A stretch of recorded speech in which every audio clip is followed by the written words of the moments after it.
Hello, Dr. Jeff Siker. Thank you for Hello. being here. We look forward to hearing what you have to say. Dr. Siker is a professor of theological studies at Loyola Marymount University, where he teaches and publishes in the area of New Testament studies.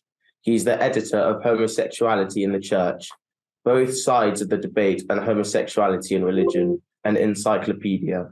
Dr. Siker is an ordained Presbyterian minister in the Presbyterian Church, USA, and is a parish associate at Covenant Presbyterian Church in Los Angeles. Please can we give a warm welcome? Hello, class. Hello, class. Can you please give us a 10-minute introduction into your work? Sure. A small update. I recently retired, so I'm no longer living in Los Angeles. I now live in North Carolina, where my wife is from.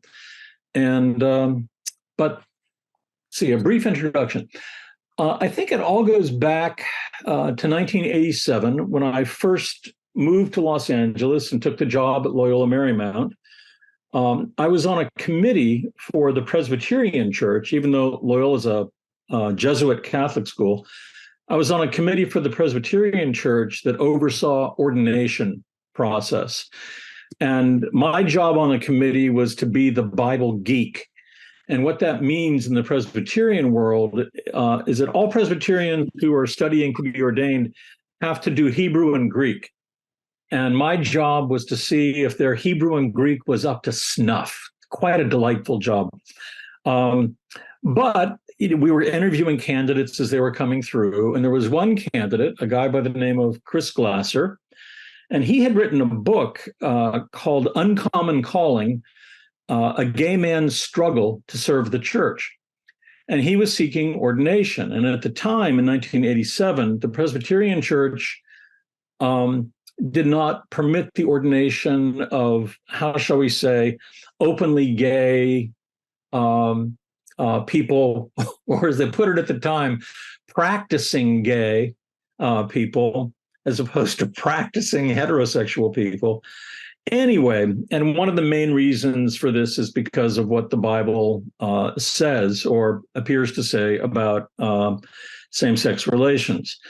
And so we voted on this guy. And at the time, I didn't know how to vote because I hadn't really looked into it. And so I abstained. They denied him ordination. And I thought, I really better start looking into this. So I did. And I changed my mind. And I wrote an article, back in 93.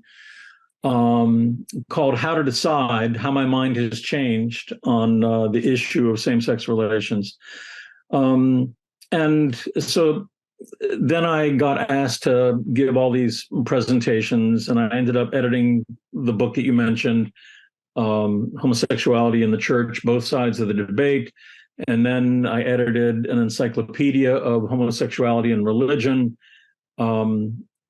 My other work has been in the Bible and ethics. So I wrote a book on scripture and ethics in the 20th century.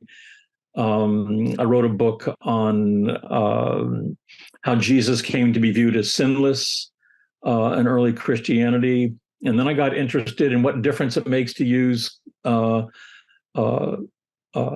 digital resources in studying the Bible. So I wrote a book called Liquid Scripture, the Bible in a Digital World. And I've written, lots of other articles. So that's a brief introduction. And I would often get asked to participate in debates about what the Bible has to say about homosexuality. And I think the main point really is that there's no homosexuality in its current understanding is a modern development. I think there have always been people who have been attracted to same-sex relationships, but in different cultures have always had different attitudes towards them. So in the ancient Greco-Roman culture, Many of the Greeks saw no problem with same-sex relations and, in fact, endorsed it. In Roman literature, you'll find it hands down disapproved of as being against nature. In ancient Israelite culture, it was disapproved because it was associated with idolatry of other nations. The problem is we tend to read our understanding of homosexuality back into the biblical texts. And an issue of translation often arises in the biblical texts. There is no word homosexuality in ancient Greek. There just isn't. So I know that's enough of an introduction, probably. And it's good to see you all. What would you like to know? What would you like to say? It's all yours. Questions. What do we think? Yeah, go for it, Millie. Do you think we can call the New Testament historically reliable? Can we call the New Testament slightly reliable? Historically reliable. I'm sorry, I still didn't catch the adjective. Historically. Oh, historically reliable. One of my colleagues once said, the Bible is absolutely true, and some of the things described there even happened. That's supposed to be funny. Historically reliable. It's yes and no. Yes and no. The problem is when you say, well, Jesus said this, the question is, well, who's telling you Jesus said this? And so we have to take into account what the purpose of the author was. And you find you find different voices in the New Testament. So in the Gospel of Matthew, Jesus says, not an iota, not a dot will pass from the law. So you have to keep the Jewish law. Paul says, no, you don't have to keep the Jewish law. And so Paul, Matthew's Jesus, Luke's Jesus, you don't have to keep the Jewish law. So is it historically reliable?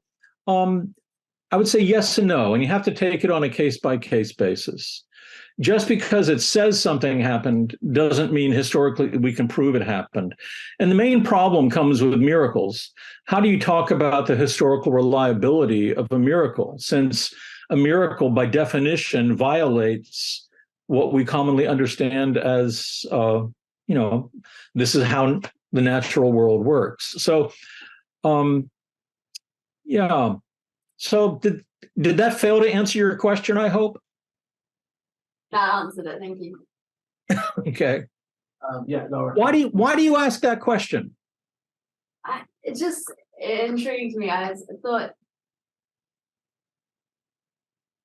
feel like you could easily believe in more of the mythological side or take a more historical route. That's true. The difficulty is that for people of faith, and I count myself as a person of faith, the biblical record is a guide to what we think God is up to in the world. The challenge is that it's all coming indirectly. Let's put it that way. It's all coming through these authors who think they're on to what God is up to. And so, for example, in 1 Timothy, it says that women should have no authority in the church because man was created first and woman was first in sin. So it's kind of a double whammy. She's a secondary creation and she's first in sin. I think that's a terrible misreading of Genesis 1. There's in the beginning, God doesn't create a man, God creates Adam. And Adam, in Hebrew, there's only masculine and feminine. There's no neuter. So Adam is best translated earth creature because it comes from the Hebrew word Adamah, which means earth. So the feminine Adamah, earth, gives birth to the earth creature. And you don't have male and female, Ish and Isha, until after God separates this rib from Adam. And so originally, Adam is an androgynous creature, but they only have, they have to choose between masculine and feminine, and it gets the masculine form because it comes from the feminine. It's also wonderfully complicated. So I think there's some things where you have to, I'll put it this way. Everybody picks and chooses what passages of the Bible to authorize and what passages of the Bible to ignore. The question is, why do you authorize some passages and deauthorize others? So in the case of homosexuality, there are basically 6 passages in the Bible that people use. Sodom and Gomorrah, 2 passages in Leviticus, a passage in Romans, 1 in 1 Corinthians, 1 in 1 Timothy. And the question is, why do we authorize the passages in Leviticus that say it's an abomination for a male to lie down with a male as with a woman, but we don't pay attention to you shall not get tattoos, you shall not crossbreed animals, you shall not put 2 different kinds of plants in the same field, you shall not mar the edges of your beard, you shall not do this, you shall not do this, you shall do that. And so the question is, why do we authorize what we do and deauthorize what we do? Anyway, Laura? other questions? Was there any particular part of scripture or if not experienced that made you change your mind on the matters of homosexuality within the church?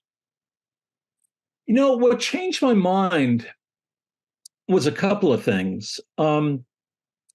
First, it was indeed looking at the Bible and realizing Sodom and Gomorrah, well, that's really a story about same-sex rape. And so, yeah, I'd go on record as being against same-sex rape. The Leviticus passages, again, the challenge is, why are those prohibitions there? And in studying it, it comes in this section of Leviticus known as the Holiness Code, where they're being told, the Israelites are being told, as you're getting ready to go into the promised land, don't do what the other people there did, especially Molech worship. Molech is a Canaanite god. And one of the things that Molech worship included was some kind of same-sex ritual as a rite with the god Molech. So don't do that because it's idolatry. And in Romans, Paul's condemning, once again, idolatry. And in 1 Corinthians, Paul's condemning what he knew of same-sex relations, which was prostitution and pederasty, the affection of an older male for a prepubescent boy, which was not uncommon in Greek culture. So, my question was, how do these apply to same-sex relationships today? And I decided that they didn't really apply. And I had to listen to the voice and the experience of same-sex individuals, or couples, who said, I'm a Christian, but I'm also gay, and being a Christian doesn't change my orientation. The other thing that's happened in the 20th century and into the 21st, in the early 20th century, there were laws against, in England, it was called buggery. And in the States, in the United States, it was laws against sodomy. And so homosexual persons were seen as deviants, and they were punished as such. But in the 1950s, the language changed. It was no longer sexual deviance. It now was sexual preference, which is a more neutral term. And in the 1980s, the scientific literature about predisposition to an orientation, the language shifted to orientation, which is completely neutral. And so some people are born with an orientation for this. Some people are born with a left-handed orientation. Some people are born with a right-handed orientation. Some people are born with a disposition to alcoholism. Some people are born with a disposition to same-sex relations. So there's a spectrum on which people fall. And the question is it inherently sinful? I mean, is heterosexuality God's exclusive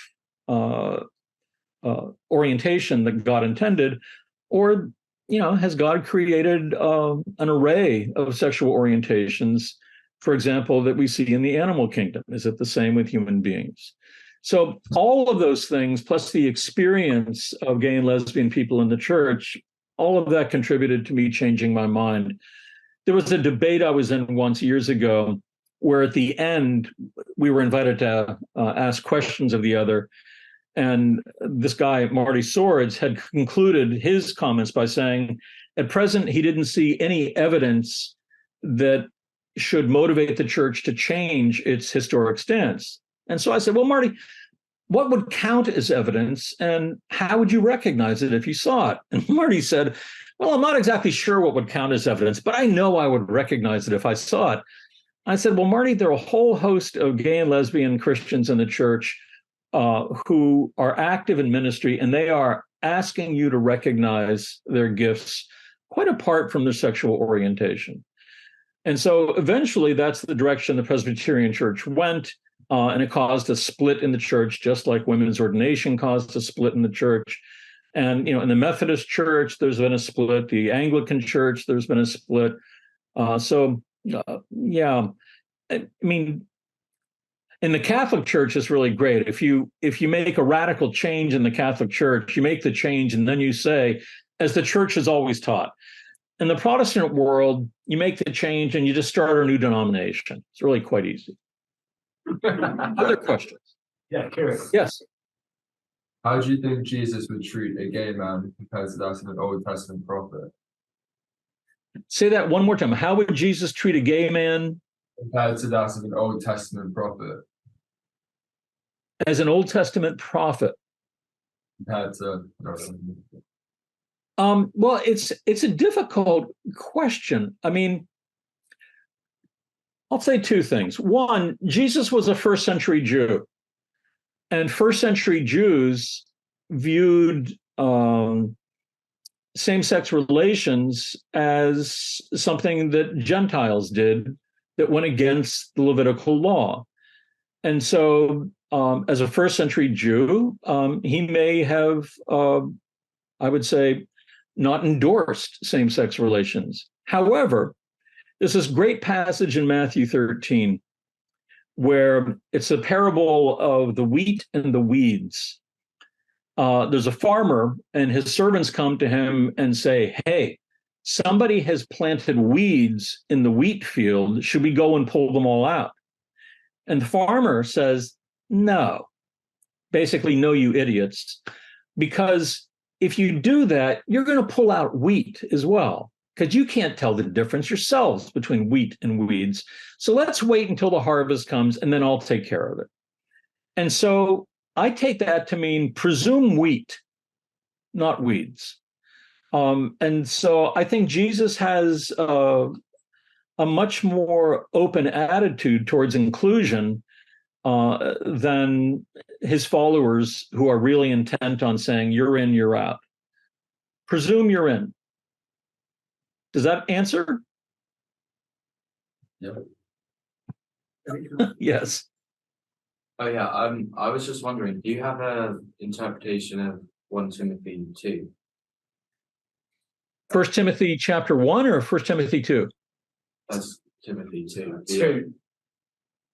The women should remain silent one. Oh, yes. No, I think that's crazy. I mean, I understand why it's there, but the problem is that Paul presumes women are prophesying in church in 1 Corinthians, and he identifies all these women leaders. And so the question is, what's 1 Timothy 2 all about? Well, it's probably not written by Paul. It's probably written by one of Paul's followers as the church is getting a little more conservative for the long haul. So again, this is a place where you have passages butting up against each other, and you have to choose. And so I'm with those who deauthorize 1 Timothy 2 as being antiquated, and I understand why it's there, but I think it's a bad interpretation of God's intentions for humanity. Did God intend men to be rulers over women? I think no. That's actually in Genesis. That's the curse. That's the curse of God after they sin. He kicks them out of the garden, and he says, "All right, man, you're going to have to toil, and woman, your desire is going to be for your husband, and you're going to be subservient." That's the curse. And so in the church, if we believe that we're redeemed from the curse, then why would we want to go back to enforcing the curse, is my attitude. Yes, go ahead. Where do you think the stem of kind of homophobia is in the church? Do you think it's in kind of the Paul letters, or do you think it's in kind of traditional roles of like women at home and men kind of working, being compatible? Where do you think the root of that homophobia is? I think it's I think there are many places, and for example, in Latino culture, I think it comes from a sense of machismo, and that permeates many cultures with male dominance. I think that another place that it comes from is in antiquity. If you were a man, and I'll put this crassly because that's what it was. If you were a man, it didn't matter where you stuck your penis, as long as you were sticking your penis somewhere and you weren't getting stuck with it yourself. So as long as you were not playing the role of a woman, you could do with your penis what you wanted. But if you're playing the role of a woman, then that's emasculating. You shouldn't do that. And so I think this notion of being effeminate, of being womanly, being weaker, runs counter to kind of dominant culture. So, I think that's partly where it comes from. And certainly it comes from historic legislation against same-sex relations. It's right up there with legislation against against interracial marriage, for example, which in the United States, there was legislation in Virginia against interracial marriage as late as the mid-1960s. So, yeah, but a lot of changes in recent years. Others? Does acknowledging the effect of context on scripture undermine biblical authority? Does it undermine it? I don't think it undermines biblical authority. Because again, the question is, why do you think a passage has authority? Is it just because it's in the Bible? And if so, how do you pick between competing authoritative texts? And you can take any number of examples. And again, I think the example of Jesus saying the law still holds, Paul saying the law doesn't hold. Well, does Jesus trump Paul? Or is Matthew's Jesus trumped by Luke's Jesus? So you have no choice but to pick and choose. And that's always been a game. And so, I have a friend who says, when people says they just listen to scripture, what he does is that he holds up a Bible and he goes like this. And then he says, I don't hear a thing. The point is, you're interpreting scripture. You're always interpreting scripture. And the question is, why is one interpretation better than another interpretation? Does that answer your question? Yeah. Yes. If you are picking and choosing, as you say, between kind of verses in the Bible, then is there any objective truth in Christianity? Yes. Love your neighbor, love God, and love your neighbor. Why those ones? Well, Jesus is asked, what are the what is the commandment of God? And Jesus says the commandment can be summed up in these two sayings: love God and love your neighbor as yourself. So I think, the devil is in the details, of course. What does it mean to love your neighbor as yourself? There are some Christians who think that if you say that homosexuality is okay, then you are perpetrating a lie that goes against Scripture. And then I end up having a debate with that person and saying, well, I think there's another way to look at it. I think God is a God of inclusion, not a God of exclusion. Does that mean that anything goes? No, it doesn't mean that anything goes. People who are against same-sex relations worry that this is a slippery slope, and soon, you'll be having all kinds of other things going on in the church. I think that's a false way of proceeding. So, objective truth, yeah. But again, let's face it, Christian faith, it's called faith for a reason. It's what people believe. Do they believe that God has revealed God's self in the person of Jesus? And then what does that mean? Does it mean that this is an exclusive revelation? I don't think so. And you can look at changing Christian attitudes over the centuries, for example, towards Judaism. Are Jews the people of God? Well, if you look at the 1940s, the Christian answer was no. If you look at the answer today, the Christian answer is yes, they are the beloved of God, because that's what Paul says in Romans 11, and so we're going to go with that. So is there objective truth? I think there is, but we do end up changing our minds about what's truthful and what's not. I changed my mind about what I thought was true, and my hunch is, as you reflect on your own experience, you've changed your minds about various things, and the question is why?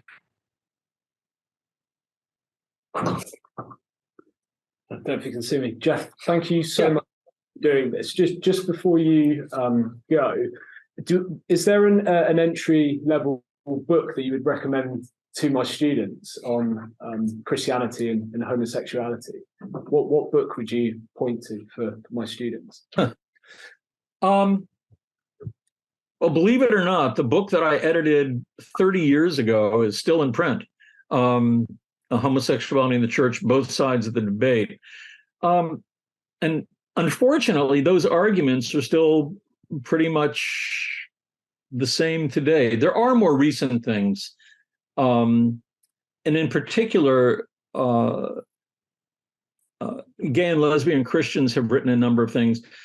But as for, homosexuality in the Bible, yeah, I'd still go with mine because it's still in print. I need the royalties. No, there are more recent things, and I'd be happy to send you an email that lists some more recent things rather than just going off the top of my head. Thank you. And I sent the link to your conversation with Bart Ehrman as well on his podcast. A really interesting conversation that you had with him about this topic. Yeah. No, and Bart, that I think is pretty good too. Cool. Laura, over to you. I think I speak for everyone when I say thank you so much for your intriguing perspectives and well thought out responses. I know I've taken a lot from this Q&A session, and I'm sure others have too. So thank you very much for giving your time to answer our questions. Can everyone please join me in giving Professor Siker a final round of applause for Sharp Act?